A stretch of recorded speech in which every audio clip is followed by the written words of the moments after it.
جی ہاں، آپ نے ٹھیک پہچانا ہے، نواب دین نے جواب دیا۔ اس کی ماں نے اسے زبردستی ہمارے سر مونڈ دیا تھا۔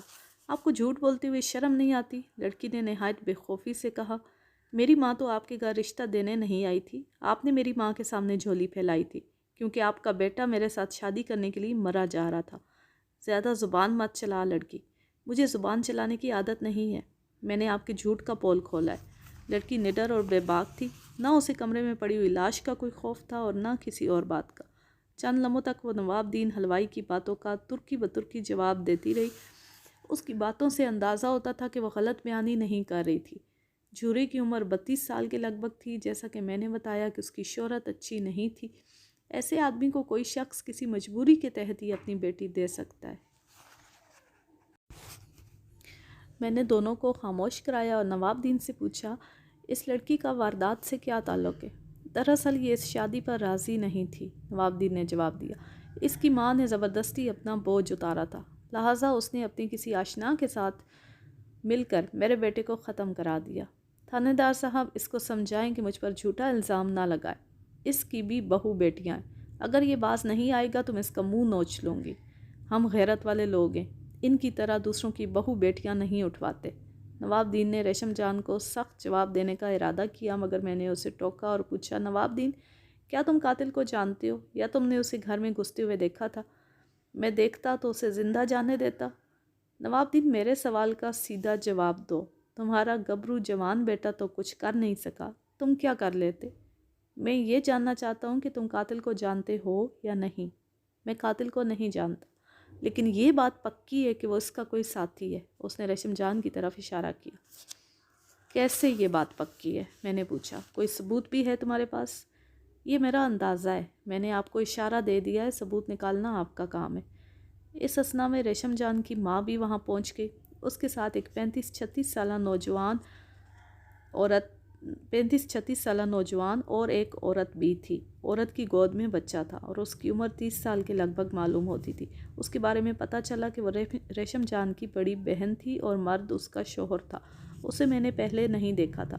مرد نے اپنا نام فضل کریم بتایا اور کہا، ہمیں ابھی تھوڑی دیر پہلے قتل کی خبر ملی ہے، قاتل کا کچھ پتہ چلا؟ میں نے تنقیدی نظروں سے اس کا جائزہ لیا۔ وہ خاصا مضبوط اور قوی الجثہ شخص تھا۔ تم کیا کام کرتے ہو؟ میں نے اس سے پوچھا۔ میں الیکٹریشین ہوں، اس نے جواب دیا اور بتایا کہ وہ ایک بجلی کی دکان پر کام کرتا ہے۔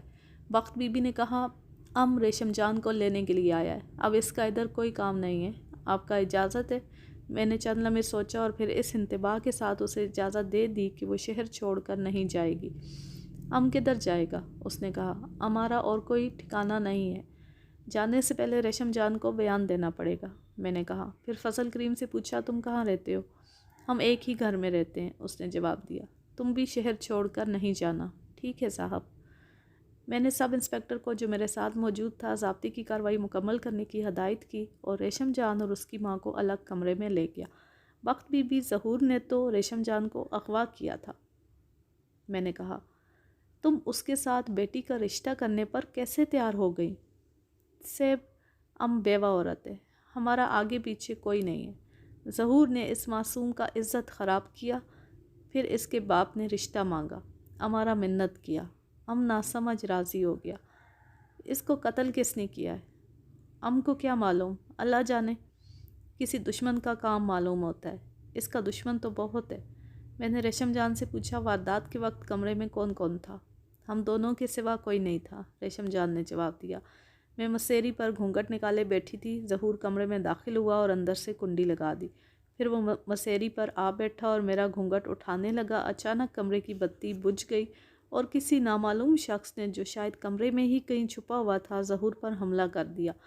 اس کی چیخیں سن کر میں جلدی سے دروازے کی طرف بھاگی، لیکن اندھیرے کی وجہ سے دروازہ کھولنے میں دیر لگی۔ اتنی دیر میں قاتل پچھلے دروازے سے نکل کر جا چکا تھا۔ میں نے شور مچا کر گھر والوں کو اکٹھا کیا۔ یہ مجھ ہی کو برا بھلا کہنے لگے اور مجھے کمرے میں بند کر دیا، آپ کے حوالے کرنے کے لیے۔ اس کا بیان خاصا جچا تلا تھا۔ لمحہ بھر کے لیے مجھے شک ہوا کہ کہیں اسی نے اپنے شوہر کا کام تمام نہ کیا ہو۔ خاصی مضبوط اور دلیر لڑکی تھی۔ اس نے سرخ جوڑا پہن رکھا تھا۔ میں نے باریکی سے اس کا جائزہ لیا، مگر اس کے کپڑوں پر خون کا کوئی دھبہ نظر نہیں آیا۔ میں نے دونوں کو توقف کرنے کے لیے کہا اور باہر جا کر نواب دین کی بیوی سے پوچھا، دلہن اپنے گھر سے کس جوڑے میں یہاں آئی تھی؟ مجھے یاد نہیں رہا، اس نے جواب دیا، شاید گلابی یا ہرے رنگ کے جوڑے میں تھی۔ میں اسے خوابگاہ میں لے گیا اور سب انسپکٹر سے کہا کہ اس کی نگرانی میں ریشم جان کے کپڑے چیک کرے اور دیکھے کہ کسی کپڑے پر خون کا کوئی دھبا تو نہیں۔ اس کے بعد میں نے ایک حوالدار کو بلا کر کہا، باہر جاؤ اور مکان کے ارد گرد آلۂ قتل کو تلاش کرو۔ دوسرا خیال میرے ذہن میں یہ آیا کہ شاید یہ کام ریشم جان کے کسی ساتھی نے کیا تھا۔ ریشم جان پہلے سے کمرے میں موجود تھی، وہ بھی دروازہ کھول سکتی تھی۔ تاہم یہ خیال زیادہ قرین قیاس نہیں تھا۔ دلہن کو عموماً تنہا نہیں چھوڑا جاتا۔ اگر اس نے کسی ساتھی کے ساتھ مل کر جورے کے قتل کا منصوبہ بنایا تھا تو اس کے لیے اتنی عجلت مناسب نہیں تھی۔ گھر والوں کے سونے کے بعد یہ کام کرنا زیادہ بہتر تھا۔ یہ میری سوچ تھی۔ مجرم کی سوچ یقیناً مختلف تھی۔ اس نے اپنی سہولت کے مطابق فیصلہ کیا تھا اور اپنا کام مکمل کر کے بظاہر فرار ہونے میں کامیاب ہو گیا تھا۔ میں واپس کمرے میں گیا اور ریشم جان سے پوچھا کہ کیا اس نے بخوشی ظہور الہی سے شادی کی تھی؟ شادی تو خوشی سے ہی کی جاتی ہے، اس نے جواب دیا، لیکن جب انسان مجبور ہو تو پھر خوشی نہیں، ضرورت دیکھی جاتی ہے۔ آدمی بھوکا ہو تو اسے سوکھی روٹی بھی کھانی پڑتی ہے۔ آپ یہ نہیں کہہ سکتے کہ وہ خوشی سے سوکھی روٹی کھا رہا ہے۔ اس کا جواب خاصا مدلل تھا۔ نہایت ہوشیار لڑکی تھی۔ مجبوری کیا تھی؟ میں نے کہا، تم خوبصورت اور کم عمر تھی، تمہیں آسانی سے اچھا رشتہ مل سکتا تھا۔ جس لڑکی کو ایک بدمعاش آدمی نے اغوا کر کے بدنام کر دیا، اس کو اچھا رشتہ نہیں مل سکتا۔ پھر یہ لوگ میری ماں کو دھمکیاں دے رہے تھے، اس کو تو یہاں کی زبان بھی بولنا نہیں آتی۔ میں اس کے اغوا کے بارے میں خاصی تفصیل سن چکا تھا، تاہم اب یہ تفصیل اس کی زبانی سننا ضروری ہو گئی تھی۔ میرے استفسار پر اس نے جو واقعات بتائے انہیں میں پہلے سے سنی ہوئی تفصیل کے ساتھ اپنے الفاظ میں آپ کے سامنے پیش کرتا ہوں۔ ریشم جان 3 بہنوں میں سب سے چھوٹی تھی۔ اس نے مجھے بتایا کہ وہ خاندانی دشمنی کے خوف سے اپنا وطن چھوڑ کر وہاں آن بسے تھے۔ اس کا باپ اور ایک بھائی اس دشمنی کی بھینٹ چڑھ چکے تھے۔ جس علاقے کے وہ رہنے والے تھے وہاں غیرت کے نام پر پلک جھپکتے میں آدمی قتل ہو جاتا تھا۔ اس کا ایک بھائی لاپتہ ہو چکا تھا، پتہ نہیں وہ زندہ تھا یا اسے بھی کسی نے قتل کر دیا تھا۔ کچھ عرصہ قبل وہ اپنی ماں کے ہمراہ اپنے بہنوئی فضل کریم کے پاس آ گئی تھی جو پہلے سے وہاں آباد تھا۔ وہ ایک چھوٹے سے جھگی نما مکان میں رہتا تھا۔ اس کے اپنے 3 بچے تھے اور آمدنی محدود تھی، اس لیے وہ اپنی ساس اور سالی کا بوجھ نہیں اٹھا سکتا تھا۔ لہٰذا بخت بی بی نے ایک حویلی میں کام کرنا شروع کر دیا جہاں سے اسے گزارے لائق آمدنی ہو جاتی تھی۔ اپنی مالکن کے کہنے پر اس نے ریشم جان کو سلائی گھڑائی سیکھنے کے لیے ایک قابل بھروسہ عورت کے پاس بھیجنا شروع کر دیا۔ ابتدا میں وہ ریشم جان کو خود چھوڑنے جاتی اور خود ہی لے کر آتی تھی۔ پھر ان کے محلے کی ایک اور لڑکی نے سلائی سیکھنے کے لیے اس کے ساتھ جانا شروع کر دیا۔ لہٰذا بخت بی بی نے آہستہ آہستہ ان کے ساتھ جانا ختم کر دیا۔ اتفاق سے ایک روز جورے بدمعاش نے ریشم جان کو دیکھ لیا۔ لڑکی کی خوبصورتی دیکھ کر اس کی نیت میں فطور پیدا ہو گیا۔ ریشم جان کا رکھ رکھاؤ اور خوبصورتی دیکھ کر ابتدا میں وہ یہی سمجھا کہ وہ کسی بڑے گھر سے تعلق رکھتی ہوگی، لیکن جب اس نے ریشم جان کے بارے میں چھان بین کی تو اسے پتہ چلا کہ وہ جھگی میں رہتی ہے اور ایک بیوہ کی بیٹی ہے۔ اس انکشاف کے بعد اس نے ریشم جان سے راہ و رسم بڑھانے کی کوشش کی لیکن کامیاب نہ ہو سکا۔ اس نے دیکھا کہ لڑکی غریب ضرور ہے مگر کردار کی مضبوط ہے۔ ایک روز اس نے ایک سنسان گلی میں ریشم جان کی کلائی پکڑی اور بولا، شہزادی، کبھی ہماری طرف بھی ہنس کے دیکھ لیا کر، تیرے عشق نے ہمیں برباد کر دیا ہے۔ چھوڑ میرا ہاتھ، ریشم جان نے غصے سے کہا، نہیں تو شور مچا دوں گی۔ ریشم جان کے ساتھ جو لڑکی تھی اس کا نام نجمہ تھا، وہ گھبرا کر ادھر ادھر دیکھنے لگی۔ شور مچانے سے تیری اپنی عزت خراب ہوگی، جورے نے کہا اور ہاتھ نہیں چھوڑا۔ یہ اپنا علاقہ ہے، یہاں اپنا راج چلتا ہے۔ ریشم جان نے اس کے منہ پر تھپڑ مارا اور ہاتھ چھڑانے کی کوشش کرنے لگی۔ جورا دوسرے ہاتھ سے گال سہلاتا ہوا بولا، میری جان، کبھی پھولوں سے بھی چوٹ لگتی ہے، تیرے ہاتھ تو پھولوں جیسے، زور لگانے سے کچھ حاصل نہیں ہوگا، یہاں کوئی تیری مدد کو نہیں آئے گا۔ وہ دیکھ میرے یار، اشارے کے منتظر ہیں۔ ریشم جان نے اشارے کی سمت دیکھا۔ وہاں 2 بدمعاش کولہوں پر ہاتھ رکھے بظاہر لاتعلقی سے کھڑے تھے، لیکن ریشم جان سمجھ گئی تھی کہ وہ جورے کے ساتھی تھے اور کسی شریف آدمی کی دخل اندازی کی صورت میں ہنگامہ کر سکتے تھے۔ بات کرو۔ جورا اس کا ہاتھ چھوڑتے ہوئے بولا، یہ ہوئی نا بات، تم چاہتے کیا ہو؟ کبھی کبھی حسن کا دیدار ہوتا رہے، جورے نے ڈٹائی سے کہا۔ عاشق کو اور کیا چاہیے؟ اگر یہی بات کوئی تمہاری بہن سے کہے تو پھر؟ یہ آزاد ملک ہے، جھورے نے بے شرمی سے جواب دیا۔ ہر شخص عشق کرنے میں آزاد ہے۔ تم بے غیرت ہو، ریشم جان نے کہا۔ تمہیں اپنی بہنوں کی عزت کی ذرا بھی پرواہ نہیں ہے؟ عشق میں گھر بار بھی نیلام کرنا پڑتا ہے، جھورے نے کہا۔ میری بڑی چھوٹی سی خواہش ہے، کبھی آمنا سامنا ہو جائے تو بس مسکرا کر دیکھ لیا کرو، اور کچھ نہیں چاہیے مجھے۔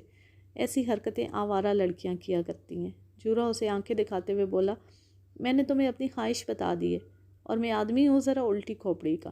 اگر میری مرضی کے مطابق کام نہ ہوا تو پھر ٹیڑھی انگلی سے گھی نکالنا پڑے گا۔ ریشم جان نے اس کے سامنے زمین پر تھوکا اور بولی، یہ ہے میرا جواب۔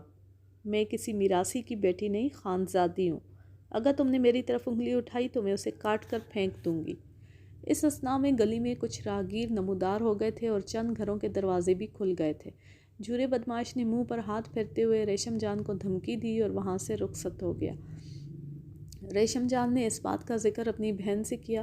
بہن نے ماں کو بتایا۔ بخت بی بی نے اپنے داماد فضل کریم سے کہا کہ وہ جا کر جھورے سے باس پرس کرے۔ فضل کریم اس بات کے سخت خلاف تھا کہ ریشم جان کام سیکھنے کے سلسلے میں گھر سے باہر نکلے۔ اس بات پر اس کا اپنی ساس سے جھگڑا بھی ہو چکا تھا۔ میں نے تو آپ کو پہلے ہی منع کیا تھا کہ لڑکی کو گھر سے باہر مت نکالیں، اس نے کہا، لیکن آپ نے میری بات کی پرواہ نہیں کی۔ اس کو گھر میں بٹھاؤ یا شادی کرو۔ یہ باہر نکلے گی تو ہر روز یہی ہوگا۔ میں کس کے ساتھ جھگڑا کروں گا؟ اس کی بیوی شیری جان غصے سے بولی، شادی کرو شادی کرو، منہ سے بولنا بہت آسان ہے۔ کس کے ساتھ شادی کرو؟ شادی کے لیے پیسہ کدھر ہے؟ ادھر تو لوگ جہیز مانگتے ہیں، یہ لوگ کہاں سے لائیں گے جہیز؟ تو پھر میں کیا کروں؟ فضل کریم نے کہا، اس کو بولو اپنے ملک والا مکان بیچ دے اور جہیز بنا لے۔ مکان تو ہم کبھی نہیں بیچے گا، بخت بی بی نے کہا۔ تم چاہتا ہے کہ ہم مکان بیچ کر خوار ہو جائے؟ انسان مکان بیچنے سے نہیں، جوان لڑکی کو باہر نکالنے سے خوار ہوتا ہے، فضل کریم نے کہا۔ اس کا باپ یوسف خان زندہ ہوتا تو باہر نکلنے پر اس کی ٹانگیں توڑ دیتا۔ تم لوگوں کی غیرت ختم ہو گئی ہے۔ ہمارے خاندان کی کسی عورت نے آج تک کسی کے برتن نہیں مانجے۔ پہلے تم خود باہر نکلی، پھر بیٹی کو بھی نکالا۔ جب لوگ مجھ سے یہ پوچھتے ہیں تو شرم سے میری آنکھیں نیچی ہو جاتی ہیں۔ اوہ، ذرا اس کی بات تو سنو، شیری جان نے طنزیہ لہجے میں کہا۔ شرم سے اس کی آنکھیں نیچی ہو جاتی ہیں، اتنی غیرت ہے اس کے اندر۔ میرا بھائی وزیر گل ادھر ہوتا تو اس بدماش کو ابھی ختم کر دیتا۔ جب سے تمہاری ماں اس گھر میں آئی ہے میں بہت پریشان ہو گیا ہوں، فضل کریم نے کہا۔ یہ لوگ میری کوئی بات نہیں مانتے، میں کیوں ان کے جھگڑوں میں پھنسوں؟ میرے ساتھ وعدہ کرو کہ آج کے بعد ریشم جان گھر سے باہر نہیں جائے گی۔ میں ابھی جا کر اس بدماش کا دماغ ٹھکانے لگا دیتا ہوں۔ سب دنیا کی لڑکیاں باہر نکلتی ہیں، ریشم جان نے کہا، میں اکیلی تو نہیں نکلتی۔ صاف بولیں کہ آپ ہماری مدد نہیں کر سکتے۔ اچھا، تم کو بھی بولنا آ گیا، فضل کریم نے کہا۔ ہمارے خاندان میں تو لڑکیاں بڑوں کے سامنے اونچی آواز سے سانس بھی نہیں لیتی۔ جھگڑا لمبا ہو گیا۔ فضل کریم ریشم جان کو گھر میں پابند کرنا چاہتا تھا، لیکن بخت بی بی اس بات کے حق میں نہیں تھی۔ اس نے اپنے وطن میں اس قسم کی پابندیوں سے بڑے دکھ اٹھائے تھے، اب وہ اپنی بیٹی کو پابند نہیں کرنا چاہتی تھی، خصوصاً اس وجہ سے بھی کہ اس نئی جگہ کا ماحول ان کے ماحول سے بہت مختلف تھا۔ یہاں عورتیں آزادانہ باہر آتی جاتی تھیں۔ چند روز خیریت سے گزر گئے۔ جھورے بدماش کی دھمکی کی وجہ سے بخت بی بی نے ریشم جان کے ساتھ جانا شروع کر دیا۔